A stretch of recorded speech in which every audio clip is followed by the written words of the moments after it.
अच्छा, तुम लोगों को पता है गोल्ड और सिल्वर जो इतना जबरदस्त पंप हुआ है ना, इसके पीछे बड़े मजे की स्टोरी है और एक बड़ा सीक्रेट है, शायद तुम लोगों को और कोई नहीं बता रहा। और कल जो इतना गंदा क्रैश आया, आखिर वो क्यों आया, जानना चाहोगे ना। और एक और चीज़ ये कि अगर समझ लोगे ना, अगर बिहाइंड पे जो सीन चल रहा है वो समझ लोगे, तो फिर जो अगली मूवमेंट्स हैं गोल्ड की, सिल्वर की, ये समझ जाओगे। इसके अलावा बिटकॉइन क्यों डंप कर रहा है भाई इतना, क्या रीज़न है, और क्या बिटकॉइन जो है अब बेयर मार्केट, लंबी बेयर मार्केट में जा रहा है, या फिर बहुत जल्द जो है बिटकॉइन गोल्ड की तरह पंप करता हुआ हमें दिख सकता है। तो यहाँ पे समझाता हूँ तुम्हें, देर नहीं करूंगा, बट तुम्हें ना पहले फॉलो करना पड़ेगा मुझे। कौन समझाएगा तुम्हें मार्केट के सीक्रेट्स, तो पहले फॉलो कर लो। अच्छा, यहाँ पे समझो कि मेन स्टोरी क्या है। मेन फटा जो है ना वो चाइना और अमेरिका का है। चाइना चाहता है कि भाई जो मेटल्स बेस्ड इकोनॉमी है वो बिल्ट हो, इसीलिए इसे दबा के गोल्ड और सिल्वर को पंप करवाया, खरीदा, और उसके साथ दिया यूएसए की गलतियों ने भी। यूएसए ने भी दोस्तों को नाराज किया।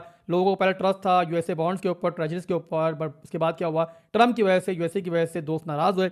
उन्होंने भी दबा के बॉन्ड्स डंप किए, डॉलर्स की वजह से कमजोर हुआ और मेटल स्ट्रांग हुए। अब यहाँ पे जब मेटल इतना स्ट्रांग हो गए तो ज़ाहिर यूएसए ने भी होश के नाखून लिए और उन्होंने सोचा कि यार अगर ये चलता रहा तो भाई डॉलर तो कहीं का नहीं रहेगा।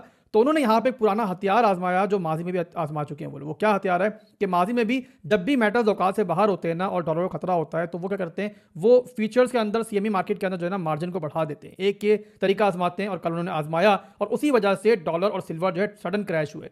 अब यहाँ पे ये मजीद क्रैश करेंगे, बहुत क्रैश करेंगे, कोई 1000 पे चले जाएंगे, ऐसा तो नहीं होगा, बट यहाँ पे थोड़ा बहुत मजीद क्रैश हम देख सकते हैं आगे भी। और उसके बाद फिर दोबारा चाइना ट्राई करेगा गोल्ड और सिल्वर को पंप करवाने के लिए। इस तरीके से आगे भी आपको ये फाइट, ये लड़ाई जो है चलती हुई दिखेगी। दुनिया जाग रही है, तो यहाँ पे अब जो है यूएसए को बहुत बड़े कदम जो है आगे भी उठाने पड़ेंगे। इसी के साथ दोस्तों, कल जो क्रैश आया, सडन क्रैश आया, उसके पीछे जो 50% मार्जिन इंक्रीज हुआ वो रीजन तो था ही, लोगों ने प्रॉफिट बुकिंग की उसकी वजह से, बट साथ एक और रीजन भी था, कल केविन वॉश का as a Fed chairman appoint होना। जून में अपॉइंटमेंट होनी इस बंदे की, और दुनिया जानती है बड़ा क्रेडिबल इंसान है, बड़ा पेट्रियोटिक इंसान है, हर हालत में डॉलर को आगे देखना चाहता है और ये आखिरी हद तक जाएगा डॉलर की सुपरमेसी को बचाने के लिए। तो यहाँ पे इसी वजह से जो ट्रेडर्स हैं उन्होंने यहाँ पे एक मौका समझा कि यहाँ प्रॉफिट बुकिंग करनी चाहिए उनको। जाहिर है इतना ऊपर चला गया था, लोग बहुत प्रॉफिट कर रहे थे, तो ये सारे रीजन मिल के जो है कल वजह बने उस सडन क्रैश के। इसके अलावा केविन वॉश खैर कठपुतली तो नहीं है कि ट्रम्प जो कहेगा वो करेगा, बट यहाँ पे एक और चीज़ है कि ट्रम्प और इसका माइंड मिलता है। ट्रम्प भी बिटकॉइन को पसंद करता है,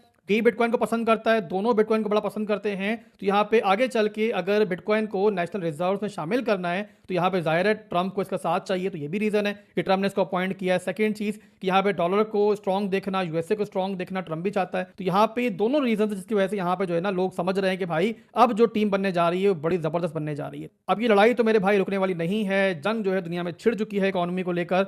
तो यहाँ पे अब जब भी तुम्हें थोड़ा सा डॉलर मजबूत होता हुआ दिखे, मैटर्स नीचे आते हुए दिखे, समझ जाना क्यों आ रहे हैं। और जब भी दोबारा से गोल्ड का फोमो आए, सिल्वर का फोमो आए जो कि आएगा, तो वहां पे समझ जाना कि सब क्यों हो रहा है, कौन है इसके पीछे।